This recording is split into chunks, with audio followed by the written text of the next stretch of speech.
Good afternoon, and welcome to our educational webinar, Sleep Disorders in Women, Insight from the Sleep Professionals Who Diagnose and Treat Them. My name is Andrea Ramberg, and I'm the Clinical Director here at EnsoData. Dr. Andrea Matsumura attended the Long School of Medicine at the University of Texas Health Science Center in San Antonio. She moved to Portland, Oregon for her residency in internal medicine and started working as a Permanente physician at Kaiser Permanente Northwest in Portland, Oregon. After 12 years as a primary care doctor and hospitalist, she went back to school. Working in primary care sparked her interest in sleep medicine. While trying to manage chronic medical conditions, she quickly realized that sleep is a juggernaut for wellness. Isn't that the truth? She attended Oregon Health and Science University as a fellow in sleep medicine and is now a partner at the Oregon Clinic in pulmonary critical care and sleep medicine. Dr. Matsumura describes herself as a holistic sleep medicine physician and expert on sleep and women's health. She has been the guest speaker for Girls Inc., the American Academy of Sleep Medicine, and numerous podcasts, and has been quoted in several articles, including the New York Times, about sleep and wellness. She has served as a mentor and sponsor for students and doctors as they pursue their endeavors in medicine and beyond. Her personal passion is working and helping others end gender bias within the physician community so that there one day may be equity for all those that identify as women as they pursue their interests in leadership in medicine. Sarah Moe started her career in sleep medicine in 2006 and is the founder and CEO of Sleep Health Specialists, which provides sleep education to businesses and corporations. She was also an adjunct professor in the polysomnography program at Minneapolis College and sat on the board of directors for the Minnesota Sleep Society and the Educational Products Committee for the American Association of Sleep Technologists. For her role in sleep education in our workforce, Sarah has been named to the Minnesota Business Magazine's 35 Under 35 in 2016, Most Likely to Succeed Healthcare Division finalist in 2017, Women Who Lead in 2018, the Minneapolis St. Paul Business Journal's Women in Business 2019, and the Team Women's Wavemaker Award Uncharted Territory finalist 2019, and the Twin Cities Business Magazine's Female Entrepreneurs 2022. You can also catch her on her regular WCCO news segment, Health Watch, where she discusses various sleep-related topics. I'm so excited to be doing this with both of you all. Before we get started, we're going to actually put up a poll for the audience to answer for us. Okay, so it looks like roughly the majority on the line is female. That's great. It looks like we have about 80% female and about 21%, well, 79%, 21% male. Okay, so if answered female, how many hours of sleep do you get on average each night? 53%, so over half. 5 to 7 hours of sleep. I think I don't need to be the one to tell you that that's not as ideal as what we would like. And hopefully some of this stuff, as we're discussing through this of women's needs and everything, will help have the audience understand exactly what that means. Okay. So the topic for today is sleep disorders in women, insight from the sleep professionals who diagnose and treat them. And something that really brought me into being interested in this is there was a women's health event that we held at the hospital that I was working at. And all of it was about women's health, right? But the number of women that would come up to me and ask about sleep for their husbands or sleep for their children or sleep about basically everybody else in their lives than themselves. It really struck me as even at an event that was meant to gear towards their health, they were still asking about everybody else in their life. And I think that really keys into some of the unique needs of women in sleep. Okay. So the learning objectives today is to identify the unique sleep needs of women, address the different hormonal and physical changes a woman goes through and how it could alter their sleep. That was something that shocked me when I first started learning about all this stuff, how much it really does affect sleep. Learn how to educate women on how these hormonal and physical changes can alter sleep and when to seek medical attention. discover information that will help us educate both those in the sleep field and the community on the importance of sleep, and discover whether treatment options and success rates differ for women than for men. Now, women and sleep. So Dr. Matsumura, we discussed how, before how women and men are different and all that, but what are some of the unique sleep needs of women that you see in your practice? Yeah, well, first of all, thank you for that introduction. That was really nice. And welcome everybody. Some of the unique needs for women would really be able to just make time for themselves and prioritize their need for sleep. They're just like everybody else. And so a lot of times I think that women put a lot on their plate and they normalize not getting enough sleep.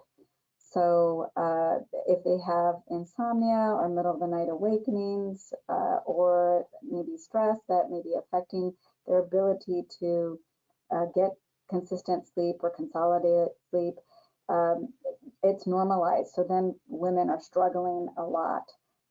Also in the pre-menopausal state, when women are menstruating, depending on where their cycle is, they might have some days of insomnia, and that really doesn't get addressed all that often. And then when women, if they decide to become pregnant, certainly there are a lot of changes depending on what stage of pregnancy that they're in, and then the post-pregnancy period, and then moving on to perimenopause and menopausal women, your sleep architecture changes, meaning how you get into different stages of sleep, your ability to sleep through the night. If maybe at one point you were a really good sleeper and then all of a sudden you hit perimenopause and suddenly you're not a great sleeper. There's not a lot of data or information out there to help women. I think that's really the key, is that there's a lot of things that are talked about out there in magazines that are advertised for women, but sleep isn't a thing that you see posted about all that often. It's all about what you should look like or exercise, which is good, but sleep is really important. It doesn't matter how much exercise you get if you're not getting enough sleep. So I'd be really interested to hear, Sarah, since you work specifically with women in the workplace, I mean, my gosh, and having to stay up with your male, colleagues and not getting enough sleep, I can't even imagine. Yeah, and I love that you used the word normalize. We have normalized just being tired. Females are so incredibly adaptable. We got used to being tired all of the time that it just kind of feels like you're supposed to be. But that's absolutely not the case. And when we think about pre and post-COVID world, that changed everything as well, because the studies are in. Women were so highly impacted socially by COVID. The vast majority of the housework and the caregiving fell on the female population. So when we think about even before 3 years ago, how tired females were all the time and how it just was this mentality of, power through, this means we're doing a good job. This means we're doing the work, we're caring for our families, we are concerned about our communities. It's just kind of how we are.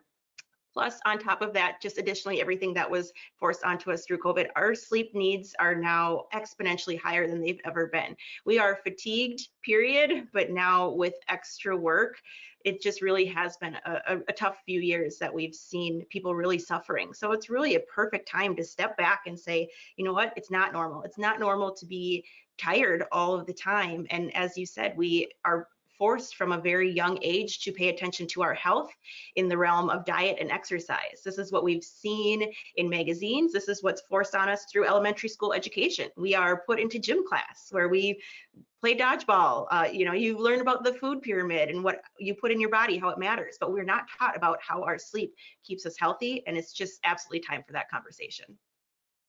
Yeah, definitely. And I think during the pandemic too, with all of us in front of our screens all day, and I think, you pointed out, which I love, that women often take a lot of the caretaking responsibilities, right? So even during the pandemic, we were the ones that were juggling the kids as well as trying to work and trying to do, all of that stuff. And that leads to us kind of putting ourselves last.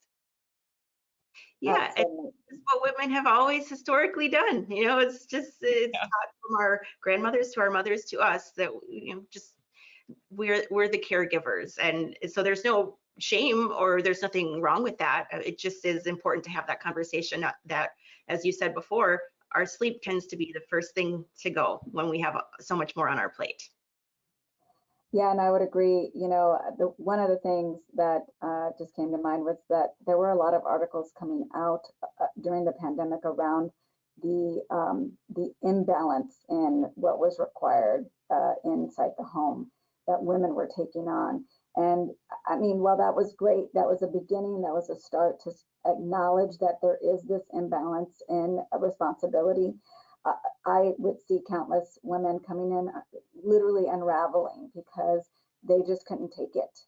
There was too much responsibility, and having to be at home if you have children, having to be home with them all of the time and being responsible all the time really led to a lot of insomnia and anxiety and depression that just really affects people's overall general health and well-being, because then it infiltrates in your sleep. It impairs your sleep, because when we sleep, when we're going to sleep, that's when we have no distractions that the day gives us, right? So then when we're in our bed, we're just with ourselves, and that's when all of those things tend to crop up, and it's real and it's impactful, and we need to pay attention to it. Yeah, definitely. And I think there's a blurred line between work and home. I think home signals to us, okay, it's time. I mean, maybe not, right? If you have lots of the dishes in the sink and all of that, but I think working from home really like exacerbated all of that, because there's no line of the transition time. I read a lot about how to create that transition time for yourself after working all day, even if you're working from home. Typically that would have been maybe your drive home, right? Or something like that. And so women are going right from one thing to another, and they're not getting that transition time either. And you pointed out with the rise in insomnia, it's a lot for women, I think. And we just keep bolstering through. So we mentioned with the different hormonal changes, Dr. Matsumura, I would love for you to go in a little bit more detail with what hormonal changes we see in different stages of women's life. Sure. So typically when you're menstruating a few days right before your menstrual cycle starts, that is when you're going to have some hormonal shifts that then may cause some insomnia. So it's kind of important, something that we don't often take note of or document. But, if we have premenopausal women who are coming into the sleep lab and they happen to be scheduled on a day that is right before their menstrual period, and then we all wonder, why didn't they get good sleep that night? Like, what was going on? Because, when you go into the sleep lab, as we all know, the way I like to describe it to folks is, everybody ends up falling asleep for the most part. But, good for you for getting good. I always tell my patients when I'm talking about their sleep study results, good for you for getting to sleep and sleeping pretty darn well in a weird environment with a bunch of wires all over you. But yeah, so that's one thing, is right before menstrual cycle, women will have a few days of insomnia.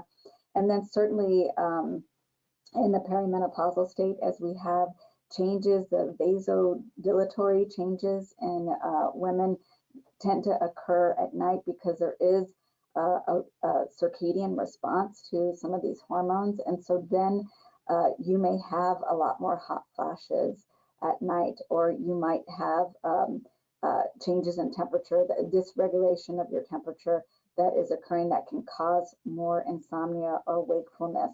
Or sometimes just the dip in estrogen itself will lead to more of the middle of the night awakenings. And so then sometimes that becomes then a learned behavior, and then even after menopause, the person is still having issues with getting to sleep through the night. And a lot of times women will say, well, I was all great until I started, when I hit perimenopause, it was all over. And that's because it's not often discussed, and there's still a lot of taboo around hormone therapy. We're kind of shifting away from calling it hormone replacement therapy, because we can never replace what we've lost. but we can treat the symptoms. So it's now moving towards the phrase of hormone therapy, because hormone therapy really does have a place in peri and postmenopausal women's lives to help them with symptoms. And one of those big symptoms is insomnia, is middle of the night awakenings. Yeah, and Sarah, with your work out in the community, you must get a lot of questions from women in the audience. What do you feel like? Do you feel like you're hearing a lot about women and the hormonal shifts? Are women talking about it? Oh, absolutely. And one of the, again, biggest things, especially as we come out of this pandemic, is the caregiving aspect. So especially for mothers with hormonal shifts that happen even with pregnancy, you think about the caretaking aspect. So when you do reproduce, there are hormones that are then secreted to ensure that you check on the breathing of your offspring. So all of you mothers know this. When you have a child, you wake up all the time for no reason. And is the baby breathing? And this does start to dissipate as you reproduce more. By child number 3, you're like, they'll be fine, and you don't have as many awakenings. But sadly, that stays with you throughout life. So if you have 3 children off who are parents of their own, you will still have those awakenings because of the fact that you have offspring out in the world. So when we talk about insomnia, again, it is so common and now so much more cyclical than ever because of this increased anxiety and stress that came with this pandemic, because we have those moments finally to ourselves in bed. And now we have this thing, have you guys heard of, it's called bedtime procrastination, where you get into bed and it's your only time all day by yourself and you don't want to give up that time. So what do? We throw on our Netflix, we play a little Candy Crush to relax. We do all of these things to stay awake and fight that sleep because we just want to enjoy ourselves for a little bit. So we're just struggling with so much. So then we have those nights where, you know what, I stayed up watching Game of Thrones till midnight and had a glass of wine. So I had awful sleep. And then you wake up and that increases that anxiety and stress because you're sleep deprived as you get through the day. Then we get through the day and we, instead of being able to, so fatigued, have our head hit the pillow and fall asleep, now we're more anxious than ever because of that cycle. So we really do, I am hearing so much when it comes to that cycle and where we need to interrupt it. But it is also tough because the word insomnia has always been used for poor sleep, but it is actually the most common sleep disorder, and it is defined as difficulty initiating or maintaining sleep. So when we look at women who are saying, oh, it's just insomnia, like it's no big deal, it just means I'm sleeping poorly, what we're really talking about is a classifiable sleep disorder that we are able to address if we do understand that this is actually a problem and you shouldn't be just carrying on fatigue this way. Yeah, Exactly.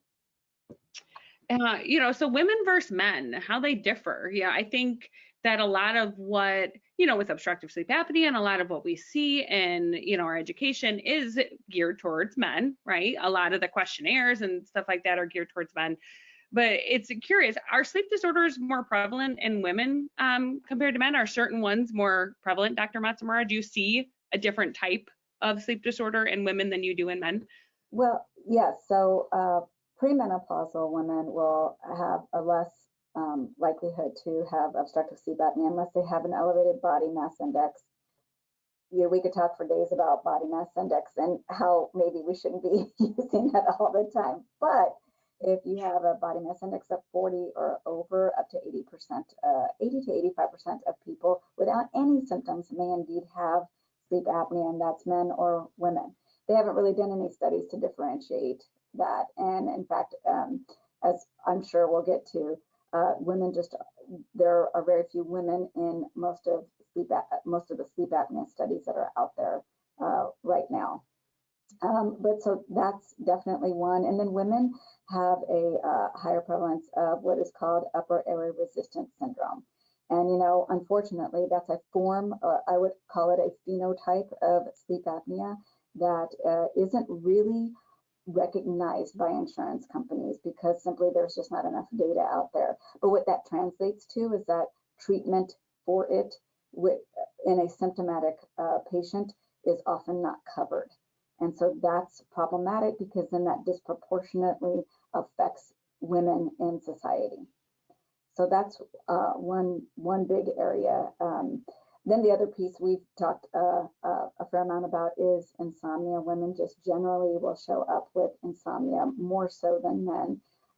Generally speaking, that's not to say that men don't have insomnia, they do, but women disproportionately will have symptoms of insomnia. And I love that you say we just don't have women in the studies, because that's completely historical. In fact, when we think about the research or development of the diagnosis of sleep apnea, this was done with men. And our wonderful Dr. Dement very thoroughly in all of his books would describe how when they first started doing sleep studies, they put out flyers on college campuses back in the 60s looking for people who had some symptoms of what they discovered was sleep apnea. So with these symptoms, do you ever wake up short of breath? Do you ever be told that you snore? The symptoms that they put on these flyers were being answered by men. So the people who were getting diagnosed originally for sleep apnea were males, which is great, but all treatment then is now tailored and geared towards treating men.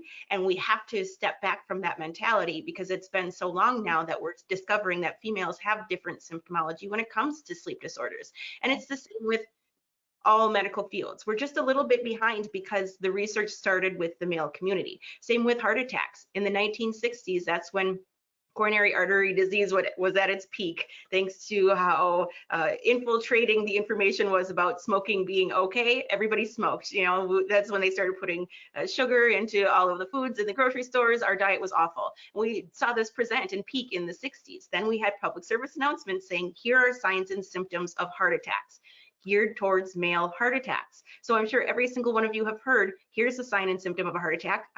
If you start sweating profusely, a sharp pain in your left arm, chest pain, these are mainly male symptoms. And now we have the research 40, 50 years later, we started getting the PSAs for women saying they actually present a lot more with nausea, indigestion, and back pain, which, hey, it's not something that was anything that we heard of for a long time. So I think we're on our way when it comes to having these differences between males and females recognized with sleep apnea, but there just still is so much more work to do because we're such a baby when it comes to medical fields.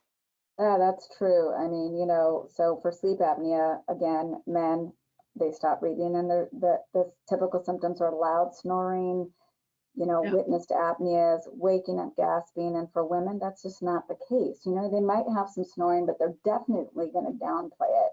They don't. And there is data out there that states that if a woman has a male partner, that the threshold for that male partner thinking something is wrong is way different than if they have a female partner. So there's that piece, and women tend to present with more fragmentation of sleep, fatigue, just more non-specific symptoms that we know of historically what defines sleep apnea, because those define male sleep apnea. They don't define female sleep apnea or women's sleep apnea. So I have a very low threshold for testing women, because I tell them, you know, we know that there are different symptoms and your symptoms are not as specific, but your risk is the same. So easy enough to test. And if you don't have sleep apnea, fantastic. If you do, let's do something about it. Yeah, definitely. You know, we had a great audience comment. It drives this attendee crazy when men with sleep apnea are described as having classic symptoms of sleep apnea, and women's symptoms are almost treated like an anomaly, like that we're so different. Yeah. Yes, is the standard, is the male symptom is the baseline, because again, that's where all of the research began. Yeah. 1993 was the first study that women were included. I say that all the time in any presentation I give. That blows my mind. I didn't realize that. Right, because it's still a shock every time I say it. It doesn't matter how many times I say it. I think, I cannot believe it wasn't until 1993 that women were included in studies around sleep apnea. We just must not have had any health issues, right? Like we just no, really like a story that ties into some of that with women having more upper respiratory. So myself, I finally underwent a sleep study, and the HST, I'd gone through an HST, it was negative. And this was years back. So I just thought, okay, well, you feel tired, but it's something else, it must be stress, right? And then I had an in-lab, and they scored me. I had a lot of upper respiratory, and even then they wouldn't cover my CPAP machine. So they had to rescore it with the 3% rule, and then they finally were able to. But it is. And think about, as a woman, you're taking the time away, I'm in the sleep field, so I know, and it's still a lot of hurdles, and it's only because we know that I push for all that. Like, well, what's my 3%? What's this? What's that? And as treating a female, patient-based demographic, they might not realize that either. Yeah. So Dr. Matsumura, you mentioned in your intro that you're really passionate about gender biases and solving those for women. What gender biases are evident in diagnosis of sleep apnea? Well, since the symptoms are not as specific, or they're not taught around women, so when we learn about sleep apnea in school or in residency, you're learning about the symptoms that are affecting men. So you're not really learning about symptoms. There's never a didactic where it says, and here's how women present with sleep apnea. That just doesn't happen. You kind of learn it on your own. So that lack of awareness is out there in the community, in the medical community, generally speaking. And so I often will have women that I see will say, I knew I had sleep apnea, but I had to go to 3 different clinicians before somebody believed me that I should be getting a sleep study. So there is that gender bias that still exists in our community, even though, and it's simply because it's just not taught. It's not taught. You thinking outside of the box sometimes. So oftentimes I really think that, that's why women like to see other women, because we don't typically, we're going to think about other things. And that's for anything in healthcare. Honestly, I'm just a little biased there around that women are going to ask different questions for women, because they know that maybe it's not in the literature, published literature, but anecdotally you learn things along the way, and then that prompts you to ask different questions for women. So within the medical community, that just, as we know, sleep disorders are still kind of a scratch your head kind of thing for a lot of clinicians. And then within that, certainly then asking questions for women, it doesn't exist really on many levels.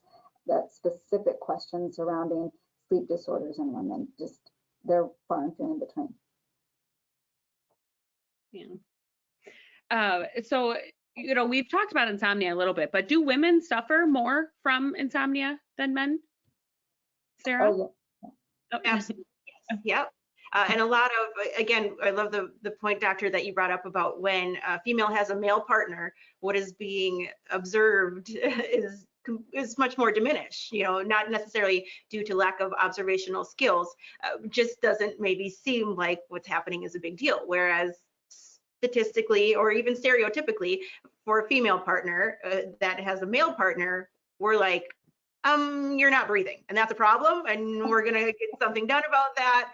It's just, that difference. But as far as insomnia goes, yes, there is a higher prevalence in females just because of all of the, physiological and social aspects that we had discussed earlier.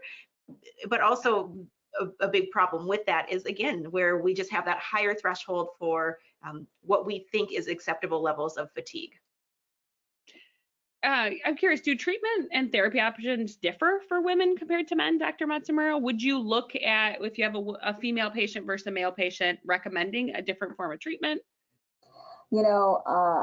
There are not a whole lot of different treatments when it comes to insomnia. Now, when it comes to different sleep disorders such as sleep apnea, more women are going to present with mild sleep apnea overall, generally speaking, but it may be moderate or severe during their dream sleep, during REM sleep. And we don't really understand the pathophysiology behind that because, again, it hasn't really been studied.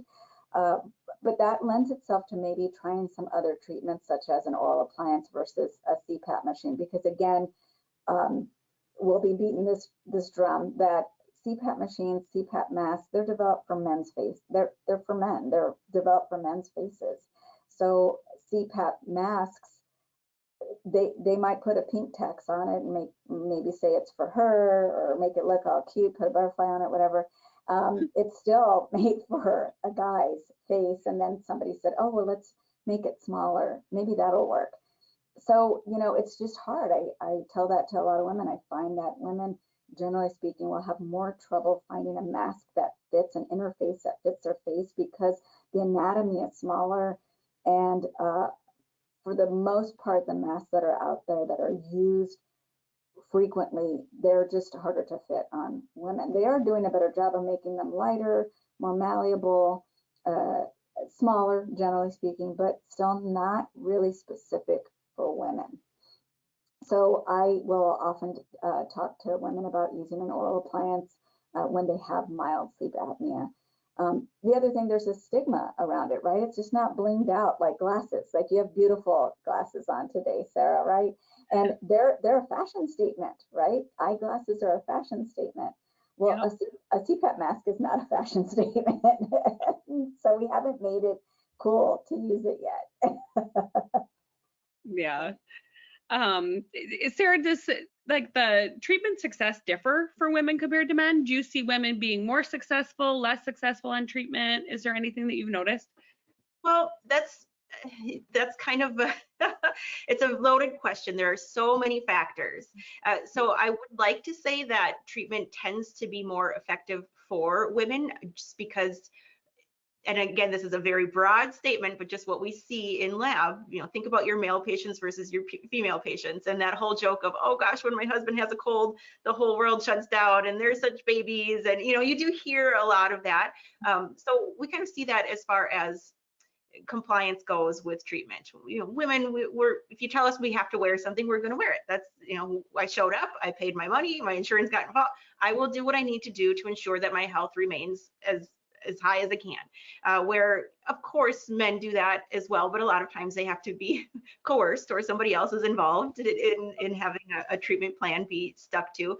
So I wouldn't say necessarily just females versus males that treatment is more effective. I think there are a lot of factors that go into the conversation in every specific household, but I do like that there are more options coming out besides CPAP, because again, you know, the CPAPs were designed for a male face. If it's not going to be effective for a female, and we go down a different path for, say, an oral appliance, or a lot of these other new devices coming out, females do seem to be more willing to try whatever the next step will be in order to have successful treatment. Yeah, that's true. And, you know, we try to demystify it, right? I mean, one of the things that I love to tell people is that I'm just prescribing you air. I'm just prescribing room air. That's pretty much the easiest thing I could ever prescribe for somebody. So, you know, I think education has a lot to do with it as well. But yes, generally speaking, women tend to be more compliant. And they also are listening, you know, to the cardiovascular and neurocognitive risk that may occur in the setting of untreated or undertreated sleep apnea. So, you know, it's fun. I love my female patients. I think, you know, I have a lot of fun helping people feel better, because that's really, you know, sleep is so key that if people treat their sleep apnea, their quality of sleep goes up, and all of a sudden things are just a little bit easier. Yeah. So addressing the needs of women, what can we do? You know, if any women are in the audience that maybe aren't familiar, when should women seek medical attention to address their sleep health, Dr. Matsumura? You know, I think the minute you start having symptoms that are different from the norm, instead of normalizing them, as we've discussed, instead of just kind of thinking, oh, well, you know, I don't have time for that, really prioritizing your health and making sure that if you've got symptoms where suddenly you're having fragmentation of sleep, suddenly you're having middle of the night awakenings or having trouble getting to sleep, that's not normal. And we can do something about it. We can treat it.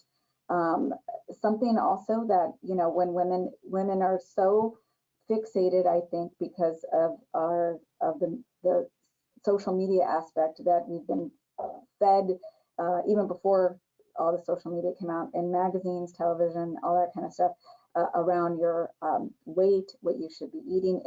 If women are having trouble losing weight, that's a reason to actually think about, well, how's my sleep? What's going on with my sleep? What's happening?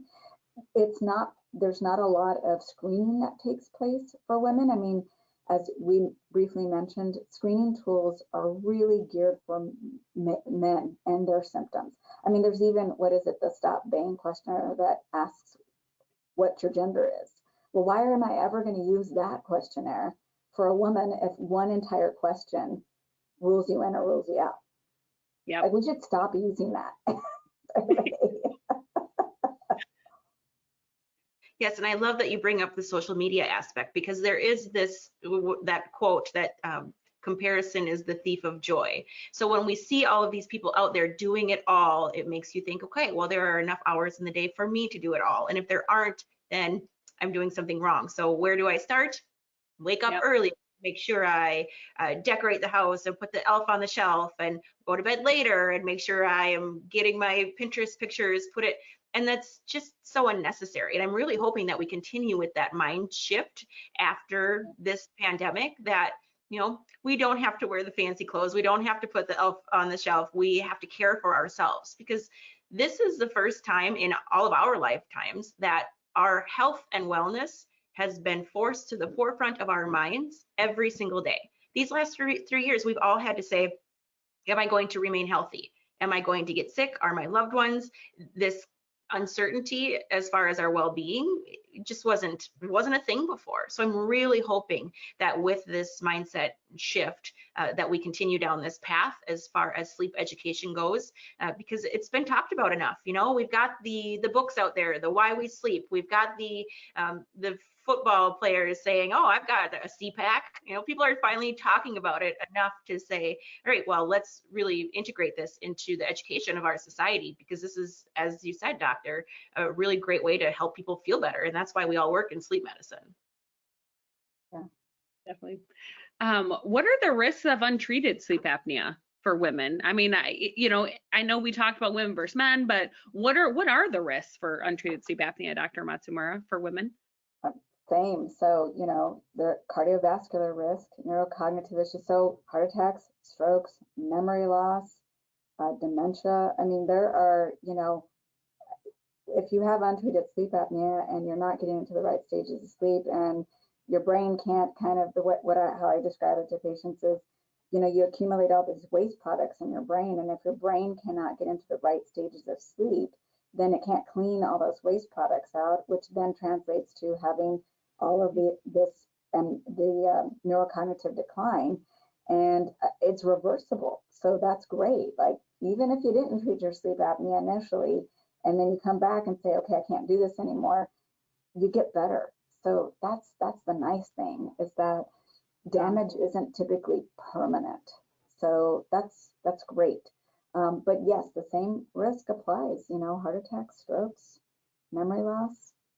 Yes, and we obviously are incredibly concerned with the physiological aspect of that, but there's also a social aspect that's dangerous, especially when it comes to getting back to operating in everyday life and operating vehicles, sleep deprivation, untreated sleep disorders in general. Well, over 6,000 people have fatalities in car crashes due to fatigue, and they're estimating that number is doubled because of self-report. We don't have a way to kind of determine if there's fatigue, a breathalyzer for fatigue, as you will. Even relationships wise, the untreated sleep disorders cause the downfalls of many households, because when we try to do everything kind of in a level of not our best, we see people getting more arguments or having relationship troubles or things like that. There's so many physiological and social aspects that come with untreated sleep disorders that, again, it's just a conversation that needs to be had more, because as you said before, you're not supposed to be tired all the time, and if you are, we can do something about it. Yes, I always love it when people tell me that, oh, I can drink coffee and go right to sleep. And I always say, no, you just proved that you're chronically sleep deprived. That doesn't mean that you're immune to caffeine. Not a good thing. So, Dr. Matsumura, you mentioned that you don't like the stop bang for screening women. Is there anything that you would recommend for screening women, now?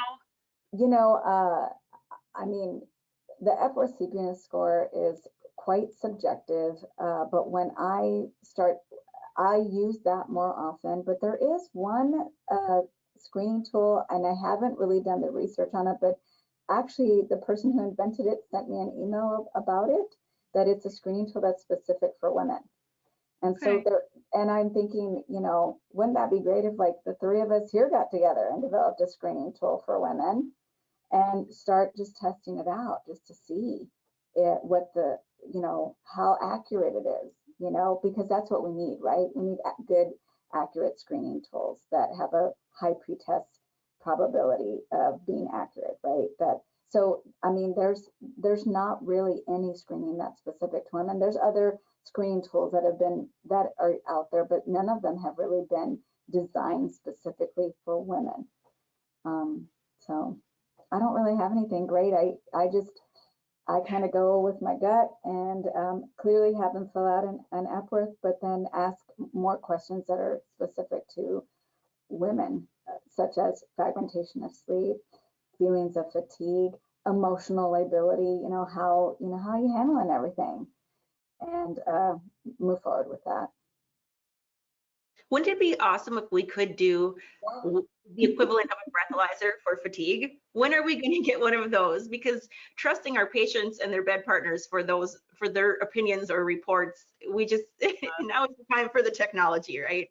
Yeah, right. I mean, it shouldn't be that hard. And as you were stating, I think, isn't it the number one reason why there are car accidents? It's not because you're texting, it's because you're having a micro sleep. You know what's fascinating? Years ago, I did a report with a news station. They brought me and a med student and a paramedic student to a sleep lab and we had to stay all night and then did a driving test the next day. So I, working in the field of sleep medicine, was like, this is great. This is gonna open so many eyes. This is the most embarrassing thing I've ever done in my career. And but it was so important because the next day I did my driving test and it was at 2 o'clock in the afternoon. And I remember I was with a police officer who had one of those cars that they could control the pedals for student drivers. I fell asleep at the wheel. I don't remember any of it. I just remember thinking I did a great job, but I appeared intoxicated on the news report.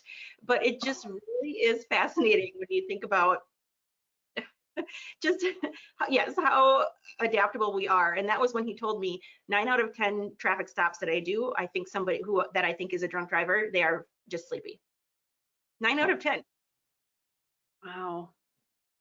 That's crazy to wrap your brain around. I mean, that's kind of cool to be part of that study, though, to see it firsthand. We learn it, we know it, but then to actually feel it yourself, too.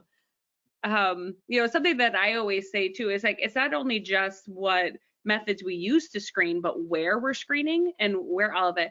It drives me nutty that we're not being screened at our OBGYN appointments. It's like, that's an appointment just for women, and they don't even think to screen that. Is there any other areas that you feel like, hey, this is where any other medical specialties that you think women should definitely be screened at, Dr. Matsumura? Well, I mean, it seems like the place to get that screening is with your primary care clinician, right? But anytime there is anything to do with women's health specifically, yes, I think that would be a great place to get screening. I can't think of anything else that specifically would single out, going to a specialty more for women than men, but endocrinology would be another place that potentially you'd want, or neurology, those two, rheumatology, because autoimmune disorders can affect women more so than men. And all of these chronic medical conditions, the management of them to some extent, the ease in which you can manage them, it hinges on how much sleep you're getting in and how the quality of that sleep.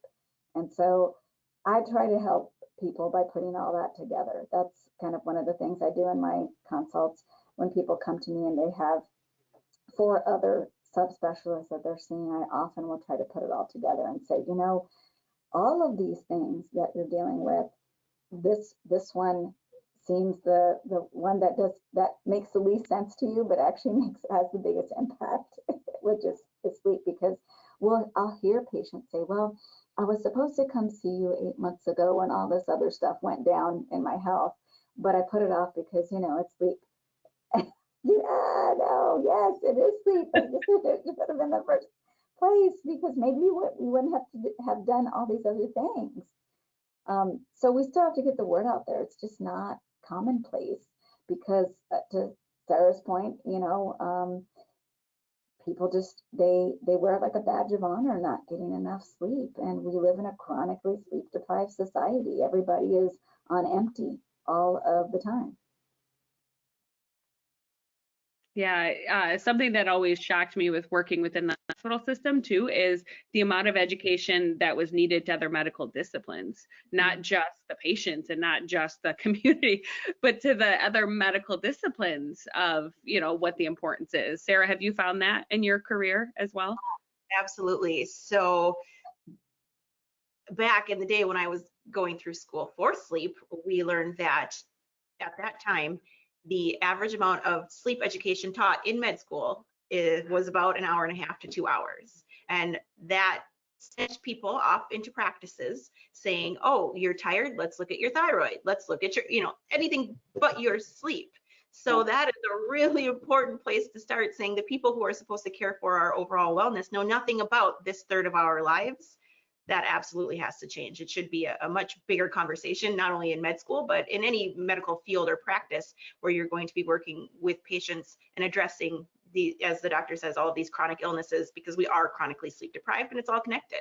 Yeah, and the one thing I would add to that is that anybody who is going to prescribe a sleep aid, before you prescribe a sleep aid, you got to dig deeper before you prescribe a sleep aid, because many times patients are put on the sleep aid because it's an afterthought. The patient themselves is thinking, well, I'm here, I finally got to the doctor, talked about all the things that I need to talk about, and they just asked me if there was anything else. And then, oh yeah, I'm not getting any sleep, that's right, oh, okay. So it's just not, it's not something that we provide enough time to discuss. So the word just still needs to get out that it's really important, and that if you're going to prescribe a sleep aid for anybody, you gotta think and stop before you do that and say, okay, I need to dive deeper into what the sleep issues are. Yeah, I love that. That's all too common, just to see people just placed for a sleep aid with a Band-Aid and not actually getting to the root of the cause. I have loved this conversation. I could talk for hours with you both.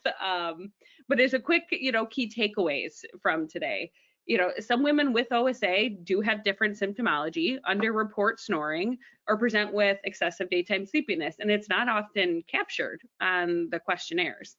Women who present with typical male-associated symptoms of excessive daytime sleepiness and snoring are less likely to be evaluated and treated for OSA. OSA has historically been regarded as a male disease, as we pointed out with the research and all of it. It's very male dominated, and women have been notoriously underrepresented in clinical studies, as Sarah brought up, with only about 20% female representation in cohort from sleep clinics even now, right? And premenopausal and postmenopausal women are not generally studied separately at all. And I think, especially when you think of pregnant women when they're pregnant too, that's the last thing we want to do when we're pregnant, is to go get studied. But we know how much shifts within that, and and the stigmas that's surrounded with it, and it's a temporary condition, but that can cause a lot of different outcomes for the child too. So it's a whole other thing. But early diagnosis and treatment of OSA can really make a huge impact. And it's really truly a common disorder in women, with an estimated prevalence between 6 and 23% for moderate to severe. So that there's a lot to pay attention to with that. Okay, so QA session with the audience. I have some great questions queued up here as we end this session. Are women more affected with COMISA than men, Dr. Matsumura? With what is that? With COMISA, so the comorbid. Oh, with yeah. I would say yes, I would say yes that they are. I'm trying to think, if there's any data that I have, and I would just say that anecdotally, yes, I would say that in my experience, yes, but I don't have data or numbers to say for sure. Another great question. Sarah, is it true that women have a higher risk for cancer and heart disease if they work night shift? Have you come across that at all in any of your work? Yeah, yep.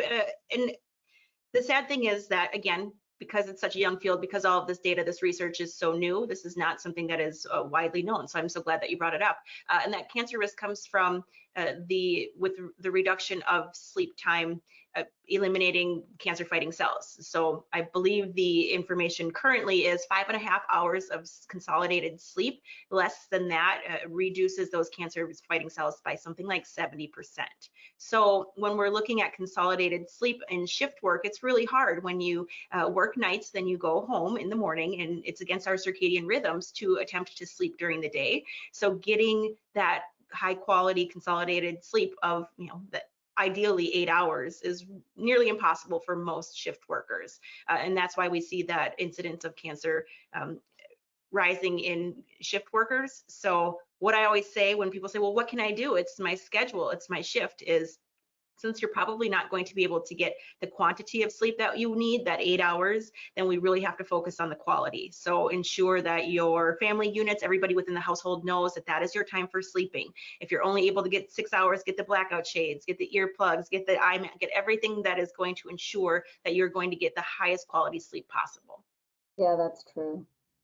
And it is scary, some of that data that's coming out around chronic sleep deprivation. And then lots of folks who are shift workers don't even bring it up, or it's not even discussed until they're really impaired. Yeah, Dr. Matsumura, what is your take on the use of like an Apple Watch or all these different, new screening as a screening or pre-screening device for hard to convince patients? Yeah, so I have a wearable. I love wearables and wearables, right? Yeah.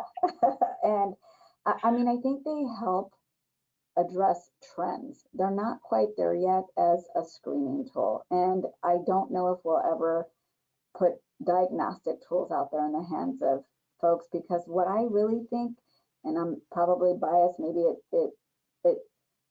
I'm a little less of an early adopter with this, but I think it just feeds into people's anxiety when they're looking at all of this data, because they're really taking it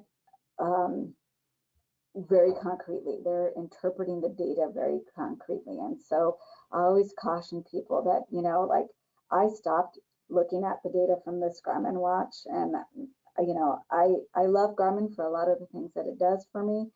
Sleep is not one of them, because I remember waking up one day thinking, oh, I feel so good. I had such a great sleep because I hadn't been giving myself the sleep that I needed. And then I looked at the data and it said that, I had crappy sleep, I didn't have good, deep sleep, and then I woke up hundreds of times, and I was thinking, oh my gosh, I'm turning this thing off. But for somebody who doesn't know that that could be, that could be inaccurate, then it just really drives that inability, because sleep, for some people, it's all about perception. So if you perceive that you're getting good sleep, you're going to feel like you're getting good sleep. If you perceive that you're not ever going to get good sleep, then you always wake up feeling crappy. I completely agree. I tell my clients all the time, take it with a grain of salt. The technology is not there. We don't know what stage of sleep you're in unless we have electrodes on your head. So this is a guesstimate, and they're pretty good guesstimates, but they pick up your bed partner's motion, your pet's motion, that restlessness. It might not be you. If you only had 10% REM sleep, that's probably not even true. I like that they bring awareness to the fact that sleep is a part of our health, but again, it brings that anxiety, it brings that worry with taking it so concretely when it's not even going to be that accurate. That does cause a lot of anxiety for a lot of people out there. So I say, great, wear it if you're able to just take it with a grain of salt. But yeah, that's where we kind of need to stop for now. Yeah, definitely. I know I found myself freaking out a little bit with like, because I was not getting enough stage 3 with this. I even, when I did my in-lab, I compared this reading with the in-lab EEG and just, and it was not accurate at all. How does getting COVID-19 affect OSA? I mean, we've been through quite a lot in the last 2 years. Dr. Matsumura, did you see a difference with your patients after they had COVID-19? Yeah, so there's that lingering bronchospasm that can occur in patients who have COVID-19, and that can then affect your sleep because you may have that bronchospasm at night, and then you're waking up coughing, and then you feel like you can't breathe. And so if you're already on a CPAP machine, it could be irritating to the airway passage. You might need to increase humidification, maybe change the heat. I mean, there's all kinds of things that I've come across with patients who have had COVID-19. I haven't noticed that it actually increases apneas, but it just doesn't make the CPAP as comfortable because they're dealing with that post-COVID bronchospasm, which looks and mimics, it looks like asthma, it's reactive airways.